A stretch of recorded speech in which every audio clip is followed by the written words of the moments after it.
పట్టుకోలేరనా లేకపోతే ఏంటి ఆ వ్యాఖ్యలు? అంటే ఇండస్ట్రీ పైన కావచ్చు, సినిమా వాళ్ళని అవ్వచ్చు, ప్రవచనకారులను అవ్వచ్చు, భారతదేశానికి సంబంధించిన దేవతల్ని కూడా చాలామంది వాళ్ళ మీద కమెంట్లు చేయడం అసలు ఏంటి? అంటే ఎందుకు ఇలాంటి వ్యాఖ్యలు చేయాల్సి వస్తుంది?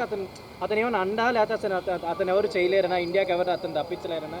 ఏంటి అతని ధైర్యం? అంటే వాడు ఒక పర్వర్టెడ్ క్యాండిడేట్ అండి. వాడు మనిషిగా మనం గుర్తించడం కూడా వేస్ట్. ఎందుకంటే వాడు ఒక మనిషిగా ఉంటే ఇలాంటి వ్యాఖ్యలు చేయడు. సీతామాతను అన్నాడంటే వాడు ఎంత దరిద్రుడో అర్థమవుతుంది. భారతీయులు అన్నాడంటే భారతదేశంలో పుట్టి వేరే దేశంలో ఇలా చేస్తున్నారు రా చూడండి రా అని చెప్పి ఎట్లా బూతులు నేను మాట్లాడాను వాళ్ళగా. వాడు ఎంత దరిద్రంగా మాట్లాడి మీరు ఒకసారి వీడియో చూస్తే మీకు తెలుస్తుంది. అలాంటి క్యాండిడేట్ని మనం ఒక మనిషిగా లెక్క చేయడం ఈరోజు కర్మ కాకపోతే ఈరోజు న్యూ ఇయర్ ఎండింగ్ కదా ఈరోజు అంటారు కదా, నూతన ఆంగ్ల సంవత్సరంలో వాడు ఎవరెవరికో చెప్పినట్టే మళ్ళీ చెప్తున్నాడు. 26లో నువ్వు చెప్పకూడదు తింటావు, కన్ఫర్మ్గా రాసి పెట్టుకో. హిందువులు అన్నావు, హిందువులు ఖచ్చితంగా నిన్ను వదలరు, అలాగే భారతీయులు అసలే వదలరు. ఈరోజు హిందువులందరూ కూడా సీతామాతను అన్నందుకు రగిలిపోతున్నారు, ద్రౌపది మాతను అన్నందుకు రగిలిపోతున్నారు. ప్రతి హిందువు కూడా ఈరోజు నిన్ను ఎలా జైల్లో పెట్టాలనే ప్రతి ఒక్కరు సబ్స్క్రైబ్ చేసిన వాళ్ళందరూ అన్సబ్స్క్రైబ్ చేయండి. ఫస్ట్ బయటికి రండి, హ్యాష్ట్యాగ్ ట్రెండ్ చేయండి. బాయ్కాట్ నా అన్వేషణ ఛానల్, బాయ్కాట్ ప్లీజ్ బాయ్కాట్ చేయండి, అందరూ బాయ్కాట్ చేయండి ఒకేసారి హ్యూజ్గా. రేపు జనవరి 1 కదా, రేపు ఒకేసారి మధ్యాహ్నం 12 గంటలకి అందరూ కలిసి రిపోర్ట్ కొట్టండి, రిపోర్ట్ పెట్టండి వాడి ఛానల్కి. అప్పుడు ఏమవుతుంది తెలుసా, రేపు న్యూ ఇయర్ అడిగి బాగా పండగ అవుతుంది కన్ఫర్మ్గా. వాడు బొందండి, వాడు వాడొక పర్వర్టెడ్ క్యాండిడేట్. వాడు ఎందుకు రాడు భారతదేశానికి? పోలీసులు ఏమో ఊరుకుంటారా? చట్టం ఏమైనా ఊరుకుందా? వాడు చుట్టమా చట్టం ఏమైనా? వాడు అక్కడి నుంచి ఎందుకు రాడండి?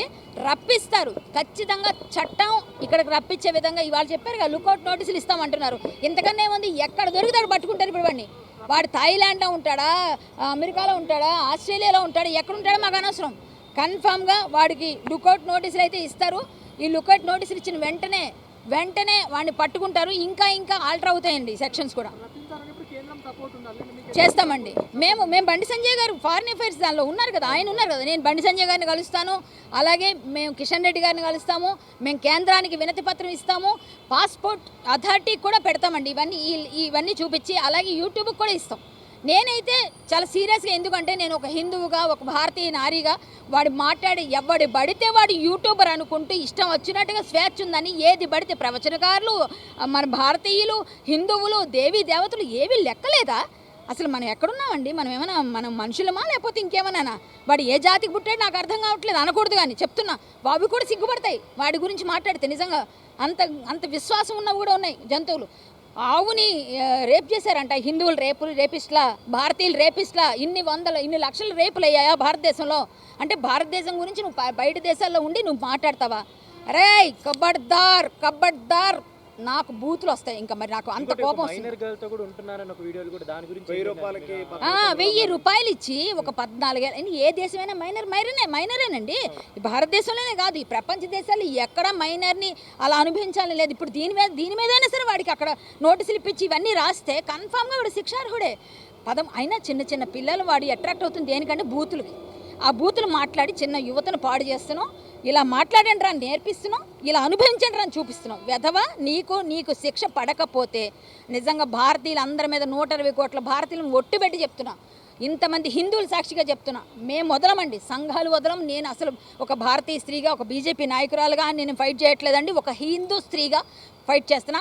అందులోని కూడా నేను కేంద్రానికి ఖచ్చితంగా నేను తీసుకెళ్ళి ఇది ఆల్టర్ చేయించి వాడికి లుకౌట్ నోటీసులు ఇప్పించి వాడిని రప్పించకపోతే ఆ రోజు మాట్లాడతాం మళ్ళీ మీతో.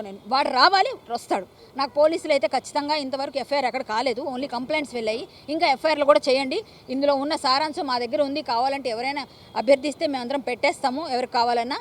మీరు అందరూ కూడా మీ ఏరియాలో చేయించండి, వాడిని బాయ్కాట్ చేయండి, వాడి మీద రిపోర్ట్ కొట్టండి. First report. వాడి అకౌంట్లన్నీ మూసిపోవాలి. రూపాయి మనం వేస్తున్న ముష్టి మనందరం లైక్ కొడుతుంటే ఆడికి ముష్టి వెళ్తుంది. ఆ ముష్టి తీసుకొని వాడు మన మీద తిరిగి రివర్స్ అవుతున్నాడండి. మనందరం భారతీయులం, మన భారతదేశం నా మాతృభూమి, భారతీయులందరూ నా సహోదరులు అనుకున్నాం.